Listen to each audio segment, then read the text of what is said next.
What's going on, guys? Welcome back to the channel. In today's video, we're going to take a look at quite possibly the most popular gaming mouse of all time, which of course is none other than the Logitech G Pro X Superlight. But with this mouse being so popular, I needed to know the answer to the question, is it really that much better than a $20 gaming mouse?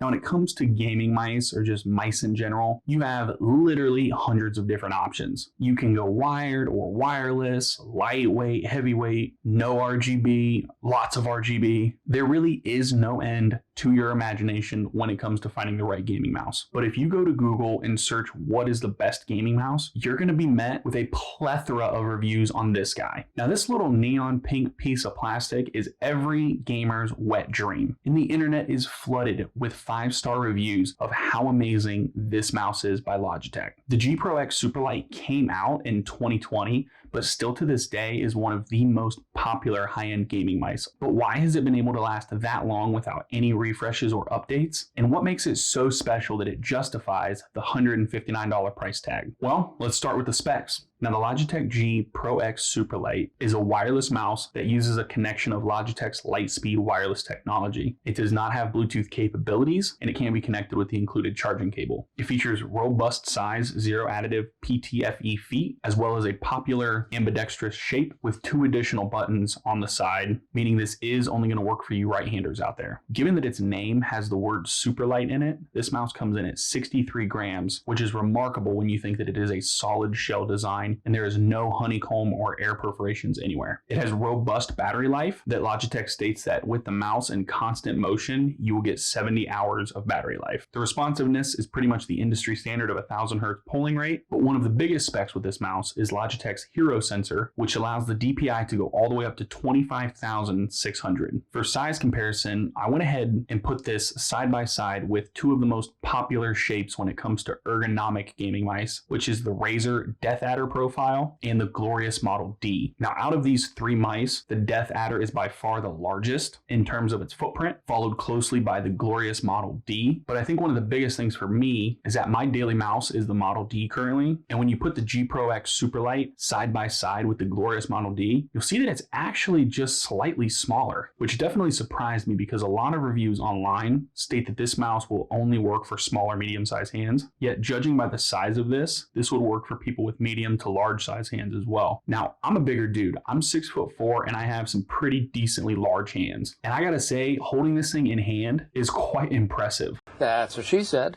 Like, everything just seems to fit and it's not too small or awkward or anything like that. Comparing that again to the Glorious Model D, for example, I went with the Model D over the Model O because the Model O was just simply too small and felt too little in my hands, and it just didn't quite fit the bill for what I was looking for. Whereas the Superlight actually fits my hand quite well, and even though it has that ambidextrous shape, the ergonomics on this thing are actually phenomenal. And they are way better, in my opinion, than the Glorious Model O, for example, which is about half the price of this for the wireless version. Now, okay, in the hands, when you actually hold on to this mouse, you start to kind of pick up on why it's so popular. I mean, the fact that this thing is 63 grams and so lightweight is incredible, considering that when you think of lightweight mice, you think of like the Model O or the Model D or the Ponage Ultra, which features that honeycomb design that a lot of manufacturers are copying these days. But Logitech somehow came out with a lighter mouse than those with a solid shell design that still is a good sized mouse. I would definitely say this works if you have small, medium, or large hands, as there's just something about the ergonomics that makes this work with almost any hand shape. Now, beyond that, when you take a look at the bottom of the mouse, there's actually some really cool stuff going on here. So not only do you have this massive PTFE foot up here, you've also got a small little ring around the actual sensor of PTFE. And then down here, you've got the horseshoe PTFE footing, which kind of just goes around this bottom little pad here, which when you take this magnetic cover off, it reveals a spot where you can put your USB wireless adapter, so that way you never lose it. But another cool feature is that Logitech actually supplies you with 2 of these little covers. So you have the standard regular plastic one, or they've got this really cool PTFE footed one that you can just pop right in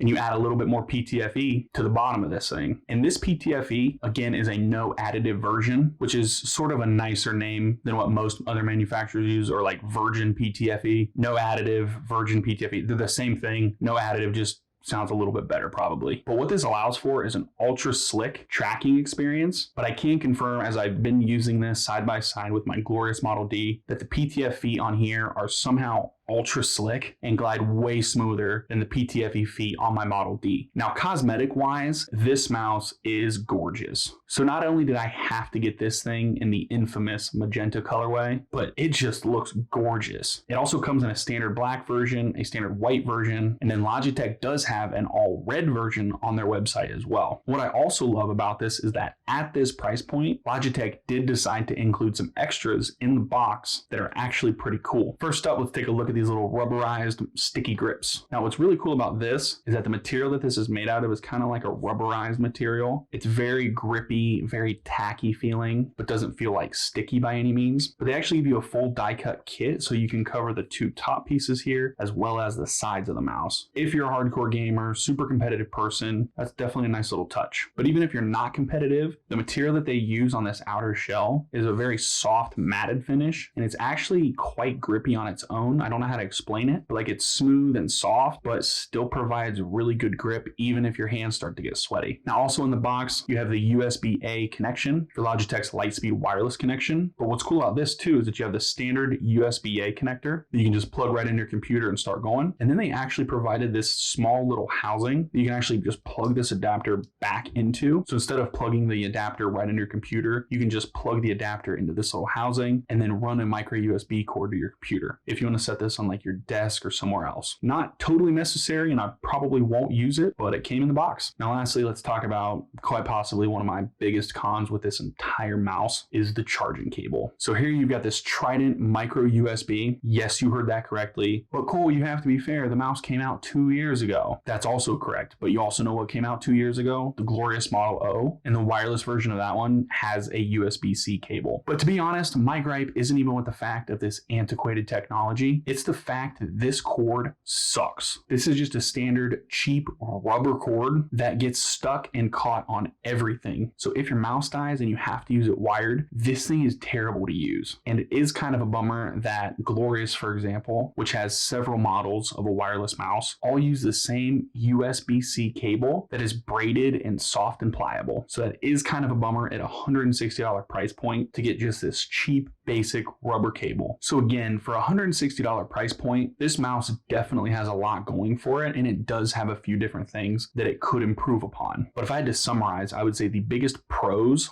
of the Logitech G Pro X Superlight are that it has a 70-hour battery life. It has very, very slick PTFE feet on the bottom. The sheer fact that this thing is able to be this size and only weigh 63 grams is remarkable, especially because there's no honeycomb pattern that takes any of that extra weight out. They've just simply used smart engineering. And I have to say, when it comes to the aesthetic appearance of this thing is just freaking gorgeous. Now, obviously, I went with the magenta colorway because it's kind of like the most infamous colorway that this mouse comes in. However, it does come in an all-white version, an all-black version, as well as an exclusive red version on Logitech's website. But all in all, I think my favorite thing about this mouse is that even though it's ambidextrous in its shape, it kind of has that hybrid between that smaller ambidextrous feeling mouse and the medium to larger size of those larger ergonomic gaming mice. It's kind of like the perfect balance of both, I would say. Like, you get a nice, small, compact, modern shape, but you get a really good ergonomic feel. Now, the biggest cons with the G Pro X Superlight are that, let's just start with the charging cord. I've already talked about it enough because, again, this came in the package of a $160 premium gaming mouse. And not only does it feature technology that was prevalent on Windows 97, but it's also made out of the cheapest rubbery basic material that I can even think of. And again, that's not really an issue if you're just using this to charge your wireless mouse. If you forget to actually charge it and you have to use it with this connected, you're not going to have the most enjoyable enjoyable experience. Now, another con with the G Pro X Superlight is that there's no RGB on it. Now, it's not really a con if your preference tends to lean towards no RGB, but I guess I am a little surprised that at $160, there's no option at all for even like a slight underglow. But I would personally much rather have performance over the added weight than have some crazy RGB lighting. Now, in my opinion, the only two cons that really matter for me are more technical issues with the mouse. I first want to start out with how loud this scroll wheel is. So let me just give you a little example here. Okay, ready?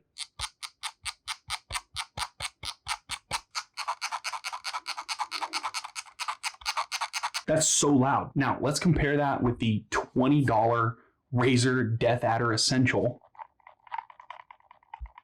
Like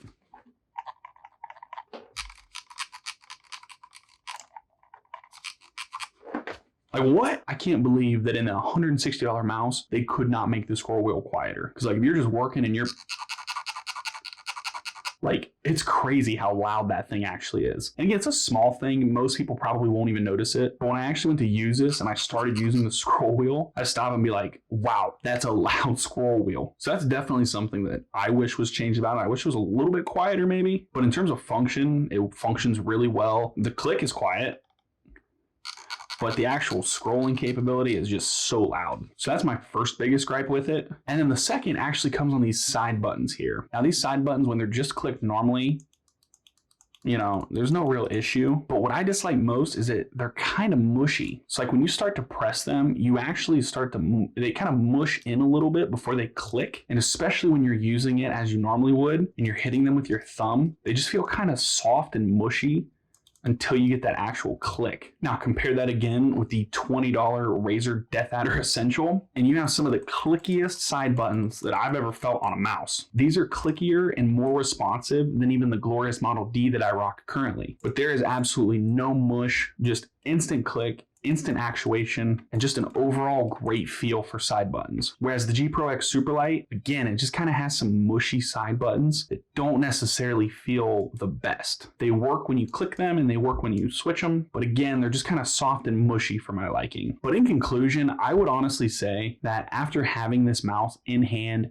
using it for a little bit, gaming with it, using it for work, I can honestly say that I see why this mouse is so popular. I mean, it has great ergonomics, great technical specs, a great appearance, and fantastic performance. And besides the antiquated charge cord in the 120 decibel scroll wheel, this mouse is by far my favorite mouse that I've ever used before. And it's backed by Logitech's 2-year warranty. And quite honestly, the biggest downside with this mouse is just simply the price point. I mean, this pink peony over here comes in at $160 MSRP. And while that is in the wheelhouse of other ultra premium gaming mice, that's still pretty expensive for a mouse in general. And most people are probably going to opt for one of the cheaper models of Logitech, or in my personal opinion, they may opt for the Model O from Glorious because you get a lot of the similar features and similar feel and weight in a wireless mouse, but you're literally spending half of that MSRP, as the Model O and even Model D wireless come in at $79.99. But still, the Model O doesn't even come close to how good this feels and how smooth it glides and how responsive the clicks are. And that makes sense as this price point is much higher. But with that being said, at the time of recording this video, and fingers crossed by the time this video releases, this mouse might still be on sale for $109. Yeah, you heard that right. It's literally $50 off the MSRP right now on Amazon for the magenta colorway, the white, and the black one as well. Now, if you want the red colorway, Logitech on their website at the time of filming has the red one in stock for $109 as well. But they are sold out of the magenta, white, and black on Logitech's website. So if you want one of the most popular, most hyped about gaming mice of the last 2 years and you don't want to pay full price for it, check out the link down in the description below and grab yourself one of these, because $109 for this thing makes it an absolute no-brainer in my mind. So check it out. I'll have all the links down in the description below. That way you can check it out yourself and maybe save a pretty penny if you were thinking about grabbing one of these. But that's going to do it for today's video. If you like this video, make sure and drop me one of these. I'd really appreciate it. And leave a comment below what your favorite gaming mouse is currently. I'd love to hear what everybody's rocking. And if you liked the video and the other content that I've been putting out lately, make sure and hit that subscribe button. And if you're not subscribed to the channel yet, I mean,